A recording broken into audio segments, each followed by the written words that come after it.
Hi students, ഇന്ന് നമ്മൾ ചർച്ച ചെയ്യാൻ പോകുന്നത് 10ാം ക്ലാസ്സിലെ കെമിസ്ട്രിയിലെ ആദ്യ പാഠമാണ് പീരിയോഡിക് ടേബിളും ഇലക്ട്രോൺ വിന്യാസവും.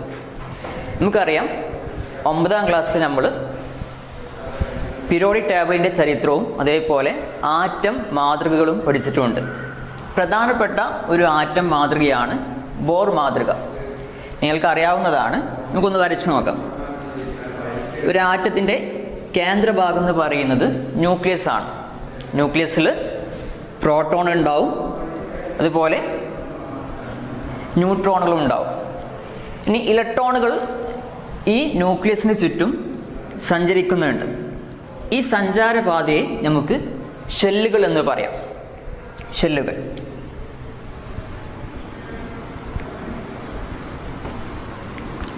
ഷെല്ലുകൾ.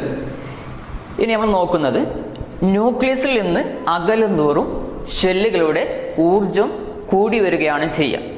അഥവാ ന്യൂക്ലിയസിന് അടുത്തുള്ള ഷെല്ലിന് ഊർജം കുറവും ന്യൂക്ലിയസിൽ നിന്ന് അകലും തോറും ഊർജം കൂടി വരികയും ചെയ്യും. നമ്മൾ ഓരോ ഷെല്ലിനും ഓരോ പേര് കൊടുത്തിട്ടുണ്ട്. ന്യൂക്ലിയസിന് തൊട്ടടുത്തുള്ള ഷെല്ലിനെ, ഒന്നാമത്തെ ഷെല്ലിനെ നമുക്ക് കെ ഷെൽ എന്ന് പറയാം. ഒന്നാമത്തെ ഷെല്ലാണ് കെ ഷെൽ. രണ്ടാമത്തെ ഷെല്ലിനെ എൽ ഷെൽ എന്ന് പറയാം. L shell. മൂന്നാമത്തെ ഷെല്ലിനെ എം ഷെൽ എന്നും നാലാമത്തെ ഷെല്ലിനെ എൻ ഷെൽ എന്നും പറയാം. ഇനി ഓരോ ഷെല്ലിലും ഒരു നിശ്ചിത എണ്ണം ഇലക്ട്രോണുകളെ മാത്രമേ നമുക്ക് ഉൾക്കൊള്ളിക്കാൻ സാധിക്കുകയുള്ളൂ. ഇതിനൊരു സമവാക്യമുണ്ട്, 2n². n എന്ന് പറയുന്നത് ഷെൽ നമ്പറാണ്. സോ ഒന്നാമത്തെ ഷെല്ലിൽ അഥവാ കെ ഷെല്ലിൽ പരമാവധി 2 ഇലക്ട്രോണുകളെ മാത്രമേ ഉൾക്കൊള്ളിക്കാൻ സാധിക്കുകയുള്ളൂ. 2 ഇലക്ട്രോണുകൾ. രണ്ടാമത്തെ എൽ ഷെല്ലിൽ പരമാവധി 8 ഇലക്ട്രോണുകളെ ഉൾക്കൊള്ളിക്കാം. മൂന്നാമത്തെ എം ഷെല്ലിൽ പരമാവധി 18 ഇലക്ട്രോണുകളും നാലാമത്തെ എൻ ഷെല്ലിൽ മാക്സിമം 32 ഇലക്ട്രോണുകളും നമുക്ക് ഉൾക്കൊള്ളിക്കാൻ സാധിക്കും. ഇനി നമ്മൾ ആറ്റത്തെക്കുറിച്ച് പഠിച്ചു. ആറ്റത്തിൻ്റെ ഷെല്ലുകൾ പറഞ്ഞു, ഷെല്ലുകൾക്ക് പേര് കൊടുത്തു. ഓരോ ഷെല്ലുകളിലും പരമാവധി ഉൾക്കൊള്ളിക്കാൻ സാധിക്കുന്ന ഇലക്ട്രോണുകളുടെ എണ്ണവും പറഞ്ഞു. ഇനി നമ്മൾ കൂടുതലായിട്ട് ഈ പീരിയോഡിക് ടേബിളിനെ കുറിച്ചും അതേപോലെ ആറ്റത്തെക്കുറിച്ചും നമ്മൾ തുടർ പഠനം നടത്തിക്കൊണ്ടിരിക്കുകയാണ്. ആറ്റത്തെക്കുറിച്ചും അതേപോലെ പീരിയോഡിക് ടേബിളിനെ കുറിച്ചും, നമ്മൾ ഇന്ന് കാണുന്ന ആധുനിക പീരിയോഡിക് ടേബിളിനെ കുറിച്ചും പഠനം തുടർന്നുകൊണ്ടിരിക്കുകയാണ്. അപ്പം ആറ്റത്തെക്കുറിച്ച് പഠിക്കുന്ന സമയത്ത് നമ്മൾ ഷെല്ലുകളെ കണ്ടെത്തി വീണ്ടും പഠനം നടത്തിയ സമയത്ത് നമ്മൾ എത്തിച്ചേർന്ന നിഗമനം എന്ന് പറയുന്നത് ഈ കെ എൽ എം എൻ എന്നീ ഷെല്ലുകളെ പ്രധാന ഊർജ നിലകളായിട്ടും ഈ ഊർജ നിലകളിൽ ഉപ ഊർജ നിലകൾ അഥവാ സബ് ഷെല്ലുകൾ ഉള്ളതായി നമ്മൾ പരിഗണിച്ചിട്ടുമുണ്ട്. അങ്ങനെ ഒരു നിഗമനത്തിൽ നമ്മൾ എത്തിച്ചേർന്നിട്ടുണ്ട്. കെ എൽ എം എൻ എന്നീ ഷെല്ലുകളെ പ്രധാന ഊർജ നിലകളായി പരിഗണിച്ചിട്ട് ഈ പ്രധാന ഊർജ നിലകളിൽ ഉപഷെല്ലുകൾ അഥവാ സബ് ഷെല്ലുകൾ നമ്മൾ ഉണ്ടെന്ന് നിഗമനത്തിൽ എത്തിച്ചേർന്നു. പ്രധാനപ്പെട്ട സബ് ഷെല്ലുകളാണ് S, P, D, F. S, P, D, F എന്നാണ് നമ്മൾ പേര് കൊടുത്തിട്ടുള്ളത്. ഇനി ഈ സബ് ഷെല്ലുകളിലും പരമാവധി എണ്ണം ഇലക്ട്രോണുകളെ മാത്രമേ ഉൾക്കൊള്ളിക്കാൻ പറ്റുള്ളൂ. ഒരു നിശ്ചിത എണ്ണം ഇലക്ട്രോണുകളെ മാത്രമേ ഉൾക്കൊള്ളിക്കാൻ സാധിക്കുകയുള്ളൂ. എസ് എന്ന് പറയുന്ന സബ് ഷെല്ലിൽ പരമാവധി 2 ഇലക്ട്രോണുകളെ ഉൾക്കൊള്ളിക്കാം. പി സബ് ഷെല്ലിൽ പരമാവധി 6 ഇലക്ട്രോണുകളും ഡി സബ് ഷെല്ലിൽ പരമാവധി 10 ഇലക്ട്രോണുകളും എഫിൽ 14 ഇലക്ട്രോണുകളെയും നമുക്ക് ഉൾക്കൊള്ളിക്കാൻ സാധിക്കും. നമ്മൾ ഇതുവരെ നമ്മൾ പറഞ്ഞത് ഷെല്ലുകളുണ്ട്. ഷെല്ലുകൾക്ക് നമ്മൾ ഓരോ പേര് കൊടുത്തു. ഒന്നാമത്തെ ഷെല്ലിനെ കെ എന്ന പേര് കൊടുത്തു, കെ ഷെല്ല്. രണ്ടാമത്തെ ഷെല്ലിനെ എൽ എന്നും മൂന്നാമത്തിനെ എം എന്നും നാലാമത്തെ ഷെല്ലിനെ എൻ ഷെല്ല് എന്നും പേര് കൊടുത്തു. ഓരോ ഷെല്ലിലും ഉൾക്കൊള്ളിക്കാവുന്ന പരമാവധി ഇലക്ട്രോണുകളുടെ എണ്ണം. കെ ഷെല്ലിൽ 2 ഇലക്ട്രോണുകളാണ്. എൽ ഷെല്ലിൽ 8 ഇലക്ട്രോണുകൾ. എം ഷെല്ലിൽ 18 ഇലക്ട്രോണുകളാണ്. എൻ ഷെല്ലിൽ 32 ഇലക്ട്രോണുകളെയും നമുക്ക് ഉൾക്കൊള്ളിക്കാൻ സാധിക്കും. ഇനി അടുത്ത് നമ്മൾ പറഞ്ഞത് ഈ പ്രധാന ഷെല്ലുകളെ നമ്മൾ ഉപ ഊർജ നിലകളാക്കി മാറ്റിയിട്ടുണ്ട്, അഥവാ സബ് ഷെല്ലുകളായി പരിഗണിച്ചിട്ടുണ്ട്. സബ് ഷെല്ലുകൾ ഉണ്ടെന്ന് പറഞ്ഞു. പ്രധാന ഷെല്ലുകളിൽ തന്നെ സബ് ഷെല്ലുകളുണ്ട്. സബ് ഷെല്ലുകൾ എന്ന് പറയുന്നത് ഇലക്ട്രോണുകളെ കാണാൻ സാധ്യതയുള്ള, ഏറ്റവും കൂടുതൽ സാധ്യതയുള്ള സ്ഥലത്തെ നമ്മൾ പറയുന്ന പേരാണ് സബ് ഷെല്ലുകൾ എന്ന് പറയാം. സബ് ഷെല്ലുകൾ നമ്മൾ പറഞ്ഞു, എസിൽ 2 ഇലക്ട്രോണുകൾ ഉൾക്കൊള്ളിക്കാം. പി, ഡി, എഫ്, ഇതാണ് സബ് ഷെല്ലുകൾ. ഇത് നോക്കൂ, ഒന്നാമത്തെ ഷെല്ല് കെ ഷെല്ലാണ്. കെ എന്ന് പേര് കൊടുത്തു. കെയിൽ പരമാവധി 2 ഇലക്ട്രോണുകളെ ഉൾക്കൊള്ളിക്കാൻ സാധിക്കും. അഥവാ ഈ സബ് ഷെല്ലിൻ്റെ പറഞ്ഞത് നമ്മളെ ഷെല്ലുകൾ എന്താണെന്ന് പറഞ്ഞു, അതേപോലെ സബ് ഷെല്ലുകൾ എന്താണെന്നും പറഞ്ഞു.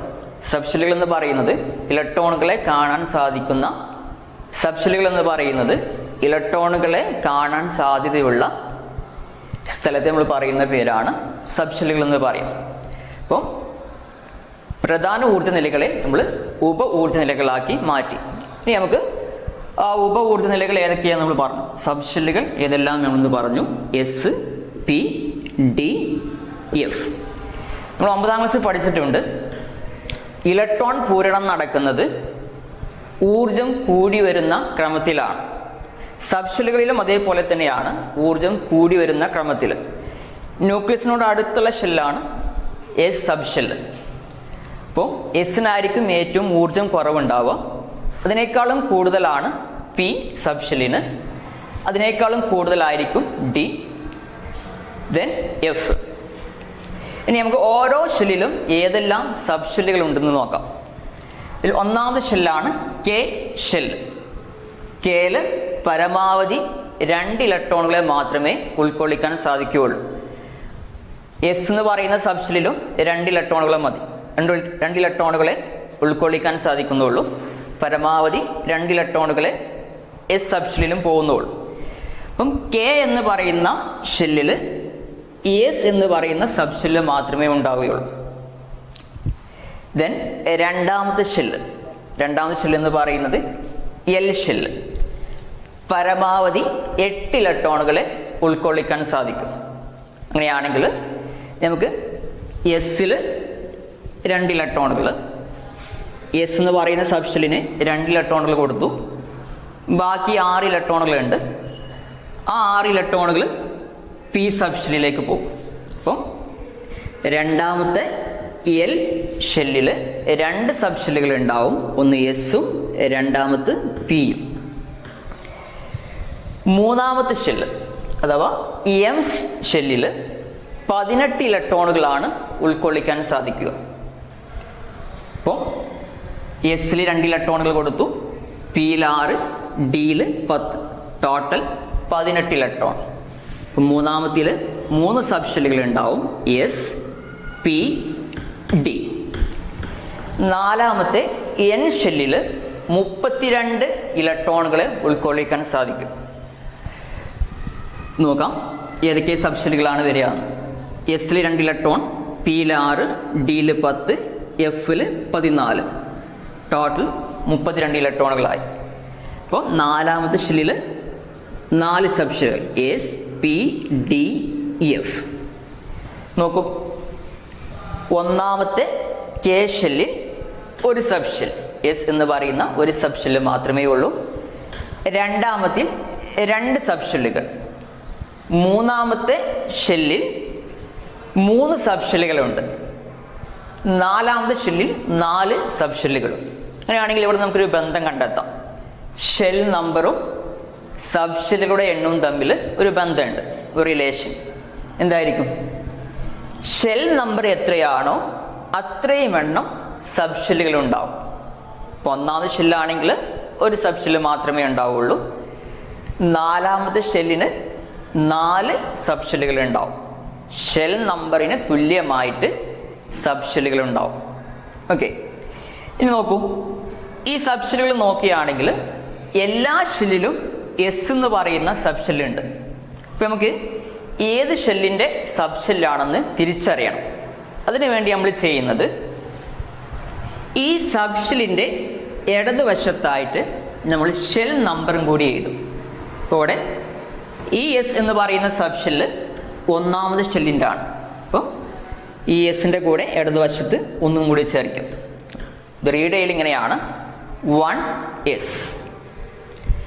ദെൻ രണ്ടാമത്തെ ഷെല്ല്, രണ്ടാമത്തെ ഷെല്ലിന് 2 സബ് ഷെല്ലുകളാണുള്ളത്, എസും പിയും. ഇങ്ങനെ എഴുതാം, 2S 2P.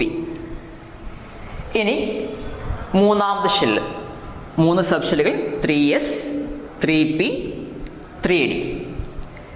നാലാമത്തേതിൽ 4 സബ് ഷെല്ലുകളുണ്ട്, 4S 4P 4D 4F. ഇന്നത്തെ ക്ലാസ് ഇവിടെ അവസാനിക്കുകയാണ്. ഇന്ന് നമ്മൾ പറഞ്ഞത് ഒന്ന് ചുരുക്കി ഒന്ന് കൺക്ലൂഡ് ചെയ്യാം. ആദ്യം നമ്മൾ പറഞ്ഞത്, ആറ്റത്തിന് ഒരു ന്യൂക്ലിയസ് ഉണ്ടാവും. ആ ന്യൂക്ലിയസിലാണ് പ്രോട്ടോൺ അതേപോലെ ന്യൂട്രോണുകളും കാണുക. ന്യൂക്ലിയസിന് ചുറ്റും ഇലക്ട്രോണുകൾ കാണുന്നുണ്ട്. ആ ഇലക്ട്രോണുകളുടെ സഞ്ചാരപഥത്തെ ഷെല്ലുകൾ എന്ന് പറയാം. പ്രധാനമായിട്ടുള്ള ഷെല്ലുകൾ K shell, L shell, M, N. ഇനി ഈ K, L, M, N ഈ ഷെല്ലുകളെ പ്രധാന ഊർജ നിലകളായി കണക്കാക്കിയിട്ട് അതിൽ നമ്മൾ ഉപ ഊർജ നിലകൾ ഉണ്ടെന്ന് പറഞ്ഞു. ഉപ ഊർജ നിലകൾ അഥവാ സബ് ഷെല്ലുകൾ. സബ് ഷെല്ലുകൾ ഇതാണ്, S, P, D, F. ഇതാണ് സബ് ഷെല്ലുകൾ. ഓരോ സബ് ഷെല്ലിലും നിശ്ചിത എണ്ണം ഇലക്ട്രോണുകളെ മാത്രമേ നമുക്ക് ഉൾക്കൊള്ളിക്കാൻ സാധിക്കുകയുള്ളൂ. എസിൽ 2 ഇലക്ട്രോൺ, പിയിൽ 6 ഇലക്ട്രോൺ, ഡിയിൽ 10 ഇലക്ട്രോൺ, എഫിൽ 14 ഇലക്ട്രോണുകളും ഉൾക്കൊള്ളിക്കാൻ സാധിക്കും. ഇനി ഊർജം കൂടി വരുന്ന ക്രമം നോക്കിയാൽ ഏറ്റവും ഊർജം കുറവുള്ളത് S, P, അതിനേക്കാളും കൂടുതലുള്ളത് D, ഡിനേക്കാളും കൂടുതലാണ് F സബ് ഷെല്ലിന്. ഇനി നമ്മൾ ഓരോ ഷെല്ലിനെയും സബ് ഷെല്ലുകളാക്കി മാറ്റി എഴുതിയാൽ ഒന്നാമത്തെ ഷെല്ലിന് ഒരു സബ് ഷെല്ല് മാത്രമേ ഉണ്ടാവുള്ളൂ, പറയാം S. രണ്ടാമത്തെ ഷെല്ലാണെങ്കിൽ 2 സബ് ഷെല്ലുകൾ, മൂന്നാമത്തതിന് 3 സബ് ഷെല്ലുകൾ, നാലാമത്തതിന് 4 സബ് ഷെല്ലുകൾ. ഇനി സബ് ഷെല്ലുകളുടെ എണ്ണവും ഷെൽ നമ്പറും തമ്മിൽ ഒരു ബന്ധമുണ്ട്. ആ ബന്ധം നമ്മൾ പറഞ്ഞു, ഷെൽ നമ്പർ എത്രയാണോ അത്ര എണ്ണം സബ് ഷെല്ലുകൾ ഉണ്ടാവും.